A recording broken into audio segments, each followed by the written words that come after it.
पंढरपूर पासून अवघ्या 15 मिनिटांच्या अंतरावर पंढरपूर करकंब रस्त्यावर धोत्रेज ग्रँड प्रायव्हेट लिमिटेड घेऊन आले आहेत पंचतारांकित सुविधांनी युक्त हॉटेल ग्रँड। तसेच पुण्या मुंबईच्या धर्तीवर सर्व सुविधांनी युक्त hotel Shriyash restaurant, veg non veg permit room bar, प्रशिक्षित कुक व होस्टिंग सेवा। हॉटेल ग्रँड मध्ये उपलब्ध आहेत 50 एसी रूम्स, 3500 स्क्वेअर फूट फुटाचा सुसज्ज बक्वेट हॉल, भव्य एसी सूट्स, टेरेस गार्डन, भव्य लॉन आणि चेंजिंग रूम सहित स्विमिंग टँक, प्रशस्त पार्किंगची सुविधा। पंढरपूर नजीक असलेल्या हॉटेल ग्रँड या सुसज्ज आणि पंचतारांकित सुविधांनी युक्त hotel grand, hotel Shriyas restaurant, veg non veg permit room बार, पंढरपूर करकंब रोड। संपर्क 02186 24 22 45। ताज्या घडामोडी पाहण्यासाठी आमच्या YouTube चॅनलवरील PVR म्हणजेच पंढरी वार्ता या न्यूजला सबस्क्राइब करा आणि शेजारील बेल आयकॉनवर क्लिक करा।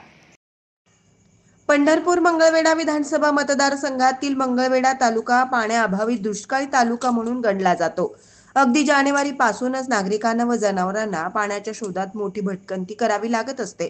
अशा परिस्थितीमध्ये तालुक्यातील मारोळी येथे 2 तरस प्राणी पाण्यासाठी जंगलाबाहेर आले असता नाहक त्रासापोटी भयभीत झालेल्या नागरिकांनी हल्ला होण्याच्या भीतीपोटी त्यातील एक तरस ठार केला। त्यातील एकाला आपला प्राण गमवावा लागलाय।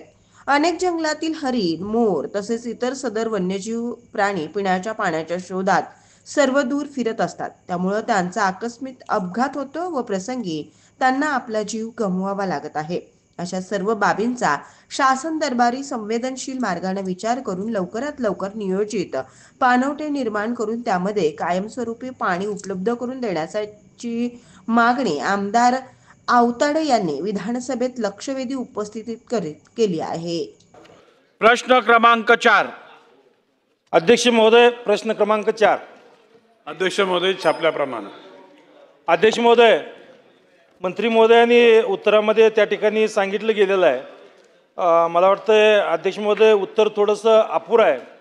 अध्यक्ष महोदय, माझ्या मतदारसंघामध्ये मंगळवेढा तालुक्यामध्ये एकतर दुष्काळी भाग आहे।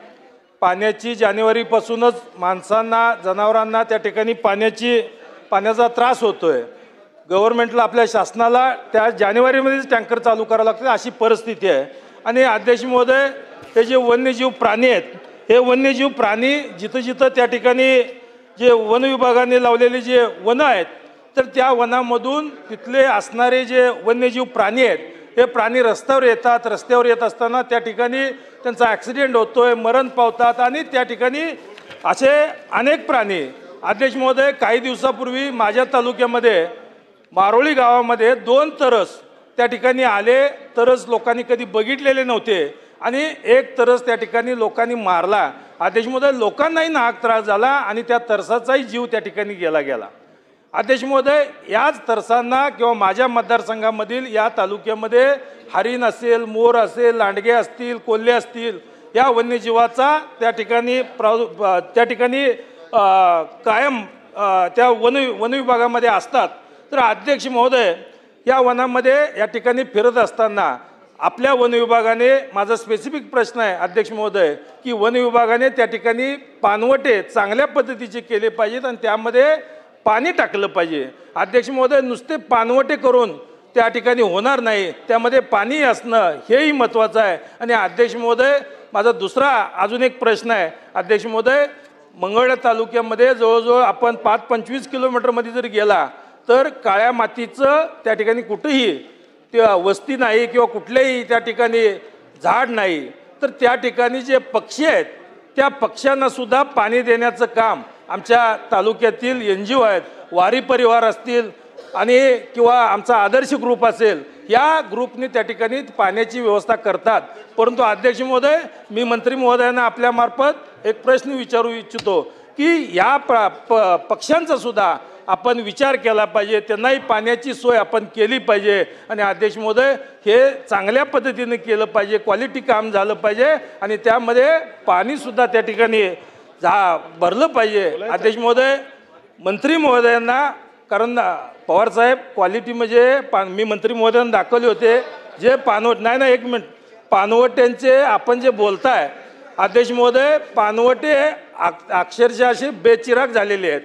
म्हणजे एकाच वर्षात त्यामध्ये त्या पाणवट्याची सुद्धा क्वालिटी चांगली झाली पाहिजे आणि त्यामध्ये पाणी असलं पाहिजे. अध्यक्ष महोदय, या सगळ्या गोष्टीचं मंत्री महोदयांनी त्या ठिकाणी खुलासा करावा आणि या पाणवठे चांगल्या क्वालिटीचे आपण बांधणार आहेत का आणि त्यामध्ये पाणी टाकणार आहेत का, व्यवस्थित पाणी टाकणार आहे का, हे खुलासा करावा.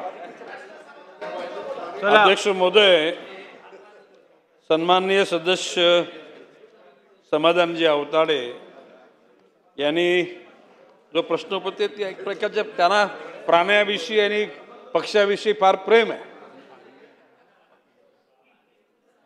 एकूणच सोलापूर जिल्ह्याचं भौगोलिक क्षेत्र 14,895 चौरस किलोमीटर आहे आणि त्यापैकी 288.62 चौरस किलोमीटर वनक्षेत्र आहे. पंढरपूर वन परिक्षेत्रातील वनक्षेत्र 20.62 चौरस किलोमीटर आहे आणि त्यापैकी मंगलवेढा जो पंढरपूर मतदारसंघाचा जो भाग आहे त्या ठिकाणी 10 चौरस किलोमीटर वनक्षेत्र आहे. आणि अध्यक्ष महोदय, या त्यांच्या प्राण्यांविषयी असलेली जी त्यांचं प्रेम आहे ते लक्षातच घेऊन त्या एकूण परिसरामध्ये 24 पाणवठे निर्माण केलेले आहेत. माझ्याकडे यादी आहे. मालेवाडीमध्ये 1, आंधळगावमध्ये 4, शिरशीमध्ये 1, कात्रालमध्ये 1, उलजंतीमध्ये 1, लँडबेचलोईमध्ये 2, मारापूरमध्ये 1, हिवरगावमध्ये 1, मंगलवेढा 1, जिंती 1, कर्जाल 1, खडकी 1, सलगर 1, सलगर दुसऱ्या सलगरमध्ये 1, लोणार 1, लोणार दुसऱ्यामध्ये 1, सलगर तिसऱ्यामध्ये 2, बावचीमध्ये 1, हुन्नरमध्ये 1, अशा प्रकारचे 24 पाणवठे आहेत. अध्यक्ष माझं ही गोष्ट खरी आहे की ऑक्टोबर नंतर उन्हाचा जो तडाखा सुरू होतो त्यावेळेला पाणवठ्यातलं त्या ठिकाणी बाष्पीभवन होऊन आटायला लागतं. डोंगरातून किंवा जमिनीतून असलेला पाझर साधारणपणे डिसेंबर अंतापर्यंत तो संपतो आणि जानेवारी 1 पासून तर पुन्हा पाऊस पडेपर्यंत या पाणवठ्यामध्ये दर 15 दिवसांनी टँकरने पाणी टाकलं जातं. आता माननीय समाधानजी आवताडे यांचं म्हणणं आहे की त्या ठिकाणी माती पडली असेल ती दुरुस्त केली जाईल, गरज पडली तर आणखी पाणवठे निर्माण करू, परंतु कुठल्याही प्रकारे वन्य प्राण्यांची कुचंबना होणार नाही याची दक्षता वन खातं घेईलच. त्यांनी दुसरा प्रश्न उपस्थित केला का तरसांचे 2 तरस आले आणि एका तरसाला लोकांनी मारलं.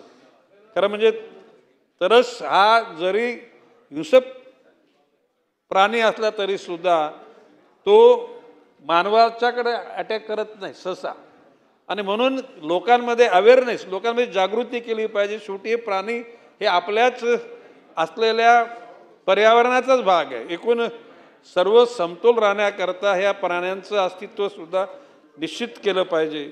आणि त्यांनी पक्ष्यांचा विषय काढला, त्या पक्ष्यांना पाणी वगैरे पाहिजे.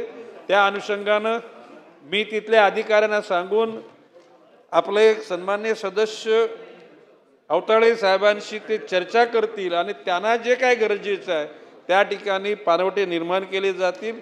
ज्या गरजेच्या दुरुस्त्या असतील त्या पण दुरुस्त्या केल्या जातील. आणि आवताडे साहेबांनी सांगितल्यानंतर ज्या ज्या ठिकाणी झाडांची लागवड करायची गरज आहे ते पण केलं जाईल. झालं, पाणी सोडणार. सन्मान